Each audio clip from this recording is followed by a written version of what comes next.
नमस्कार दोस्तों, आप सबका स्वागत है हमारे चैनल टॉक वाइब्स विद राज पर, जहां हम आपके लिए लाते हैं ऐसी खौफनाक कहानियां जो आपके रोंगटे खड़े कर देंगी। आज की कहानी एक ऐसी ट्रेन की जो सिर्फ मंजिल तक नहीं पहुंचाती, बल्कि ऐसे राज लेकर चलती है जो आत्मा तक को हिलाकर रख देते हैं। आज मैं आपको रात की आखिरी ट्रेन कोच 7 की वो डरावनी घटना सुनाने जा रहा हूं, जहां 5 दोस्तों के ग्रुप ने आखिरी सांस तक की लड़ाई लड़ ली, एक ऐसी चुड़ैल से जो कुंवारे लड़कों का खून पीती है। लेकिन उससे पहले अगर आप हमारे चैनल पर नए हैं तो कृपया चैनल को सब्सक्राइब जरूर करें, ताकि हमारी हर नई कहानी का दर आपके दिल तक सबसे पहले पहुंच सके। और दोस्तों, कमेंट में हमें यह भी बताएं कि आप हमारी कहानियां किस शहर या गांव से सुन रहे हैं। अगली वीडियो में आपका नाम और स्थान का जिक्र भी किया जाएगा। तो चलिए अब बिना किसी देरी के शुरू करते हैं आज की खौफनाक कहानी, रात की आखिरी train coach 7। Bharat Nagar junction एक ऐसी जगह है जो दिन में भी उदास लगती है, लेकिन रात के अंधेरे में वो एक अलग ही दुनिया बन जाती है। उजड़े हुए प्लेटफॉर्म, खराब हो चुके सिग्नल्स और बेकार पड़ी हुई गुड्स वैगन्स देखकर ऐसा लगता है जैसे समय यहीं रुक गया हो। वो स्टेशन मास्टर जो कभी रिटायर हुआ था, उसने एक बात कही थी, यहाँ की आखिरी ट्रेन सिर्फ सवारी नहीं ले जाती, कुछ छोड़ भी जाती है। आज रात कोच 7 में उसका मतलब पता चलने वाला था। अरे यार, सिग्नल खराब है, अब ये ट्रेन भी देरी से जाएगी, रोहन ने अपना बैकपैक सीट पर पटकते हुए कहा। वो ग्रुप का नेचुरल लीडर था, कॉन्फिडेंस उसके चेहरे पर साफ दिखता था। क्या फर्क पड़ता है रोहन, छुट्टियां हैं, घर जा रहे हैं, देर से पहुंचकर क्या कर लोगे? विक्की जो ग्रुप का कॉमेडियन था ने हंसकर कहा। उसका मोटापा हमेशा उसकी चालू बातों का मास्क लगा देता था। तुम दोनों बंद करो, मैं सोकर आया हूं, एकदम थक गया हूं, नीरज जो ग्रुप का स्कॉलर था अपनी स्पेक्टिकल साफ करते हुए बोला। उसके हाथ में एक पुरानी किताब थी, भारत के भूत या स्थान। समय जो सबसे शांत था चुपचाप अपना फोन चेक कर रहा था। और लास्ट था कबीर, सेंसिटिव, थोड़ा डरने वाला, लेकिन अपने दोस्तों की वजह से हमेशा कुछ ना कुछ कर गया था। उसका मन आज बिल्कुल ठीक नहीं था। कुछ अजीब सा लग रहा है आज यारों, कबीर ने धीमे से कहा। क्या हुआ कबीर, फिर वही तुम्हारा सिक्स्थ सेंस एक्टिवेट हो गया? विक्की ने मजाक उड़ाया। नहीं, बस ये स्टेशन और ये हवाएं अजीब सी हैं। सच में स्टेशन पर एक अजीब सी खामोशी छाई हुई थी। हवा में ठंडक थी, लेकिन वो ठंडक तन से नहीं मन से लग रही थी। आसपास कोई नहीं था, सिर्फ एक बुढ़िया एक दूर वाले प्लेटफॉर्म पर बैठी चद्दर ओढ़े सो रही थी। आखिरी घंटी बजती है और गाड़ी के चलन की आवाज आती है। वो दौड़कर अपनी सीट पर पहुंचते हैं। कोच 7, सीट नंबर्स 21 से 25। कोच बिल्कुल खाली था, जैसे किसी ने जानबूझकर इसे चुना हो। लाइट्स भी थोड़ी कमजोर थीं, जिससे एक पीला सा प्रकाश पूरे कैबिन में फैला हुआ था। ट्रेन अपनी पूरी रफ्तार पकड़ चुकी थी। अंधेरी रात के बीच जंगल से गुजरते हुए ट्रेन की आवाज एक अजीब सी तनाव पैदा कर रही थी। अच्छा है ना, पूरा कोच ही खाली है, पार्टी कर सकते हैं, विक्की ने कोल्ड ड्रिंक निकालते हुए कहा। पार्टी मत कर, सो जा, सुबह तक पहुंच जाएंगे, नीरज ने किताब पढ़ते हुए कहा। क्या पढ़ रहा है नीरज? फिर वही भूत प्रेत की किताब? हाँ, इंटरेस्टिंग है। और वैसे भी यहाँ के लोकल लोग इस इलाके के बारे में कई कहानियां सुनाते हैं। कबीर का चेहरा उदास हो गया। क्या कहते हैं? नीरज ने किताब बंद करके कहा। कहते हैं कि यहाँ एक चुड़ैल रहती थी, जिसे काली चुड़ैल के नाम से जाना जाता था। वो एक ऐसी स्त्री थी जो अपने पति के धोखे से पागल हो गई थी। उसने अपने घर को आग लगा दिया, जिसमें वो खुद भी जली।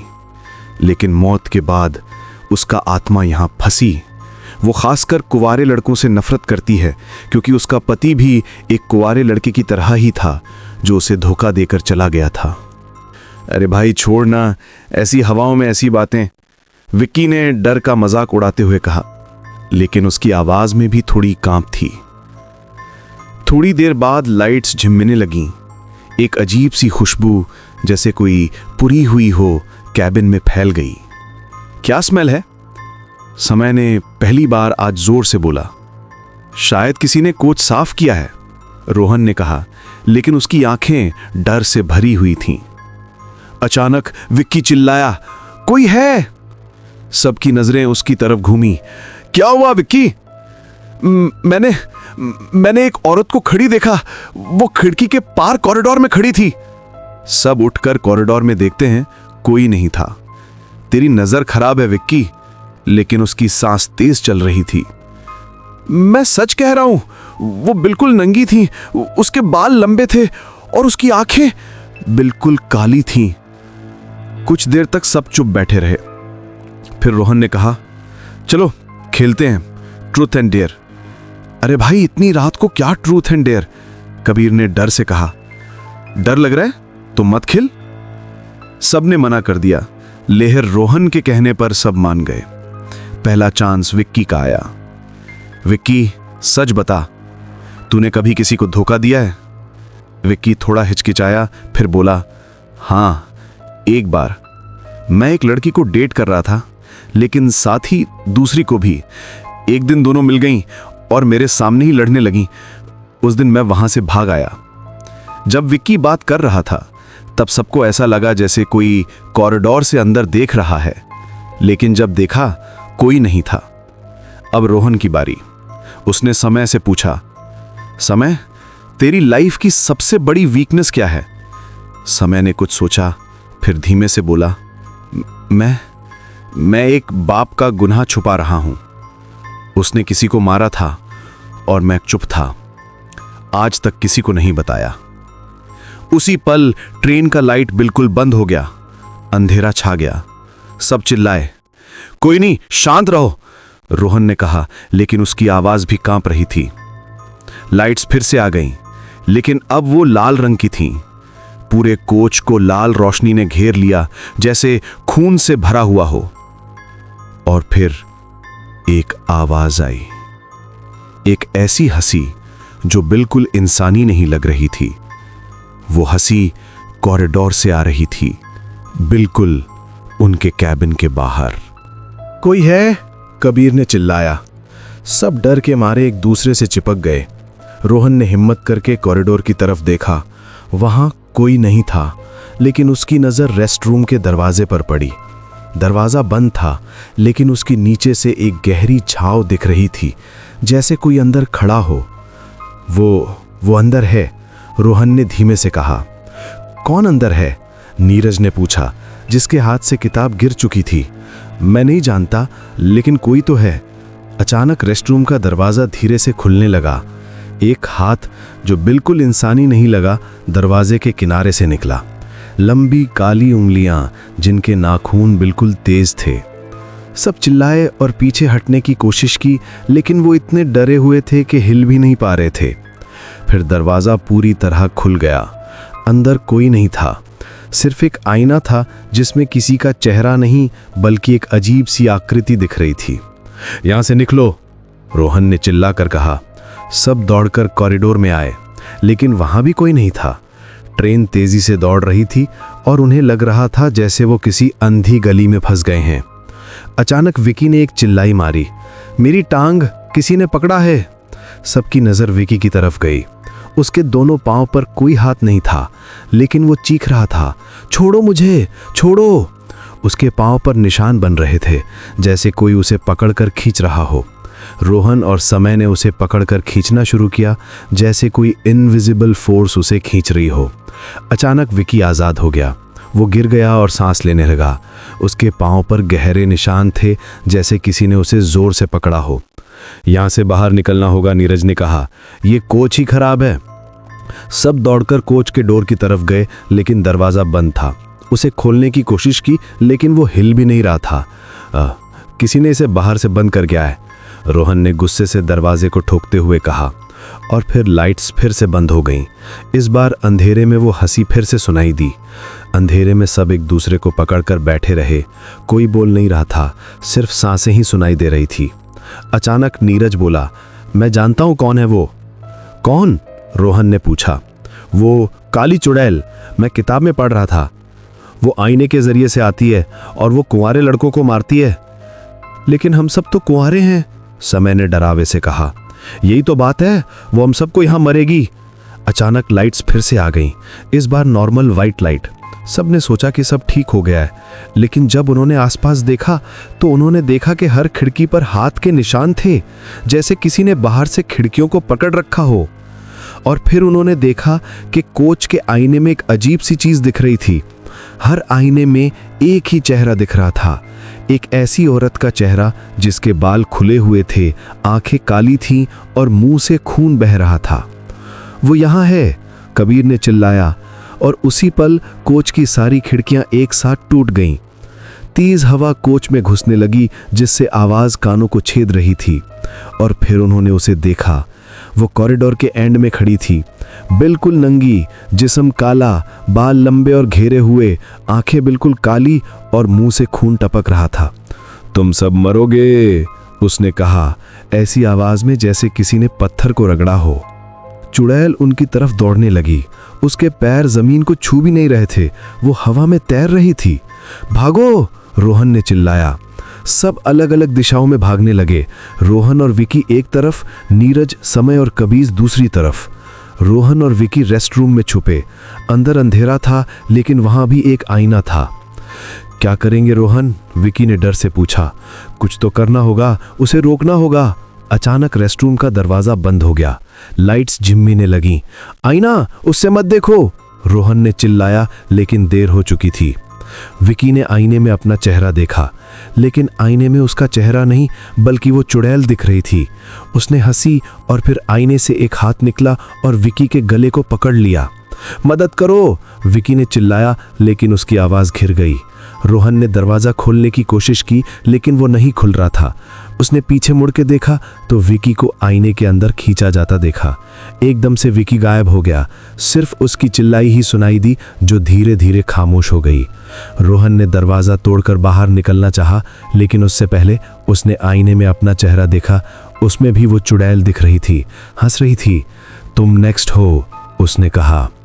दूसरी तरफ नीरज, समय और कबीर एक सीट के नीचे छुपे हुए थे। उसे रोकना होगा, नीरज ने कहा। मैंने किताब में पढ़ा है, चुड़ैल को आग या लौ से डराया जा सकता है, लेकिन यहाँ कहाँ मिलेगी आग? समय ने पूछा। हमारे पास लाइटर है, कबीर ने अपनी पॉकेट से एक लाइटर निकालकर कहा।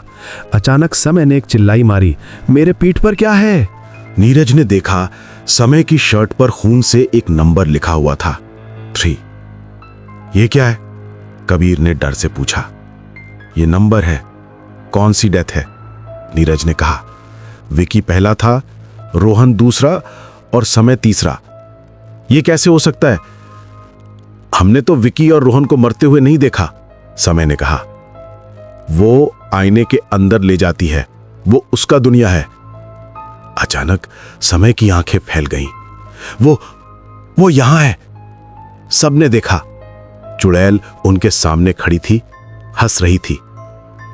उसने हाथ बढ़ाया और समय को अपनी तरफ खींच लिया। छोड़ो उसे, नीरज ने चिल्लाया, लेकिन चुड़ैल ने समय को उठाया और आईने की तरफ ले जाने लगा। समय ने लड़ने की कोशिश की, लेकिन चुड़ैल ने उसे आईने के अंदर ढकेला। वो गायब हो गया। अब सिर्फ नीरज और कबीर बचे थे। नीरज और कबीर कोच के एंड की तरफ भाग रहे थे। क्या करेंगे? कबीर ने रोते हुए पूछा। उसे रोकना होगा, लेकिन उसके लिए हमें पता होना चाहिए कि वो क्यों आई है। अचानक नीरज को याद आया। कबीर, तूने कहा था कि तुझे अजीब लग रहा है, क्यों? कबीर रुक गया। मैं जानता हूं कि वो क्यों आई है। क्या? कैसे? वो मेरी मां है। नीरज ने उसे अजीब से देखा। तेरा मतलब? मेरी मां एक चुड़ैल थी।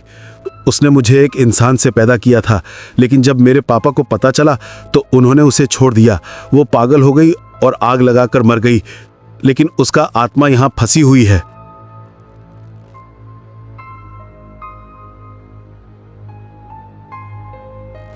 लेकिन वो तो कुंवारी लड़कों को मारती है, क्योंकि मेरे पापा भी कुंवारे थे जब उनकी शादी हुई थी। वो सारे कुंवारे लड़कों से नफरत करती है, क्योंकि उसे लगता है कि वो सब मेरे जैसे हैं। अचानक चुड़ैल उनके सामने आ गई। उसने कबीर की तरफ देखा। बेटा, उसने कहा, आवाज में प्यार और नफरत दोनों थे। मां, रुक जाओ, कबीर ने कहा, इन्हें मत मारो, ये सब तेरी वजह से मरेंगे। उसने कहा, तूने ही इन्हें बुलाया, मैं नहीं चाहता कि तू ऐसे करे। तो फिर तू उनकी जगह ले लेगा? कबीर ने कुछ पल सोचा, फिर बोला, हां, मैं ले लूंगा। चुड़ैल ने हंसी और कबीर की तरफ बढ़ी, लेकिन उससे पहले कि वो उसे छू पाती, नीरज ने लाइटर जलाकर उसकी तरफ बढ़ाया। चुड़ैल पीछे हटी, आग से डरती हुई। कबीर, भाग! नीरज ने चिल्लाया। दोनों भागकर कोच के डोर की तरफ गए। इस बार दरवाजा खुल गया। वो बाहर निकलकर दूसरे कोच में दौड़ने लगे। दूसरा कोच बिल्कुल खाली था। वहां नॉर्मल लाइट्स थीं और कोई अजीब चीज नहीं थी। यहां सेफ हैं, नीरज ने कहा। नहीं, वो आएगी, उसे रोकना होगा। कैसे? मैं जानता हूं कैसे, उसे मुक्त करना होगा। अचानक लाइट्स फिर से झमकने लगी। चुड़ैल कोच के एंड में खड़ी थी, गुस्से से चिल्लाती हुई, तुम दोनों मरोगे। कबीर, बता क्या करना है? नीरज ने पूछा। उसे आग देकर मुक्त करना होगा, लेकिन उसके लिए उसे मानना होगा। कबीर आगे बढ़ा। मां, मैं जानता हूं कि तुम दुखी हो, मैं जानता हूं कि पापा ने तुम्हें धोखा दिया, लेकिन यह गलत है, तुम्हें आराम की जरूरत है। चुड़ैल ने चिल्लाया, नहीं, मैं किसी को नहीं छोड़ूंगी। तो फिर मुझे ले लो, कबीर ने कहा। लेकिन इन्हें छोड़ दो। कबीर आगे बढ़ा और चुड़ैल ने उसे पकड़ लिया। उसने कबीर को उठाया और आईने की तरफ ले जाने लगा। नीरज, अब! कबीर ने चिल्लाया। नीरज ने लाइटर जलाकर चुड़ैल के बालों को आग लगा दी। चुड़ैल चिल्लाई और उसे आग लग गई। वो जलने लगी, लेकिन उसने कबीर को नहीं छोड़ा। छोड़ दो उसे, नीरज ने चिल्लाया। आखिरकार चुड़ैल ने कबीर को छोड़ा और खुद आग में जलने लगी। उसकी चीखें कम होती गईं और आखिरकार वो राख में बदल गई। आग भी खत्म हो गई, जैसे कोई इनविजिबल फोर्स ने उसे बुझा दिया हो। सुबह हो गई थी। ट्रेन स्टेशन पर रुकी हुई थी। नीरज अकेला कोच से उतरा। उसने किसी को नहीं बताया कि अंदर क्या हुआ। पुलिस आई, लेकिन ना तो विकी, रोहन, समय या कबीर का कोई पता चला और न ही चुड़ैल का। नीरज ने कभी शादी नहीं की। वो अकेले रहता है और हर रात उसे वो आवाज सुनाई देती है, तुम नेक्स्ट हो। और जब भी वो ट्रेन से सफर करता है, वो हमेशा कोच 7 को देखता है, जहां से आज भी एक अजीब सी खुशबू आती है और आईने में कभी कभी वो काली आंखें दिखाई देती हैं। तो दोस्तों, आज की ये कहानी रात की आखिरी ट्रेन कोच 7 यहीं खत्म होती है। एक ऐसा संघर्ष जहां दोस्ती, विश्वास और डर का एक अजीब मेल था। कौन जीता, कौन हारा, ये तो वही जानते हैं जो उस रात कोच 7 में मौजूद थे। लेकिन आज भी लोग भारत नगर जंक्शन पर रात की आखिरी ट्रेन के आने पर एक अजीब सा डर महसूस करते हैं। कहा जाता है कि कभी कभी कोच 7 की खिड़कियों से आज भी किसी के रोने की आवाज आती है और आईने में वो काली आंखें दिखाई देती हैं जो अब तक अपना आखिरी शिकार ढूंढ रही हैं। तो दोस्तों, आपको आज की कहानी कैसी लगी कमेंट में जरूर बताएं। और हां, अगर आपके शहर या गांव की भी कोई डरावनी कहानी है तो उसे भी हमारे साथ साझा करें। हो सकता है अगली वीडियो में आपकी कहानी का जिक्र हो। चैनल को सब्सक्राइब करना ना भूलें और बेल आइकन को दबाना ताकि आप हमारी हर नई वीडियो से अपडेट रहें। फिलहाल के लिए इजाजत दीजिए। नमस्कार।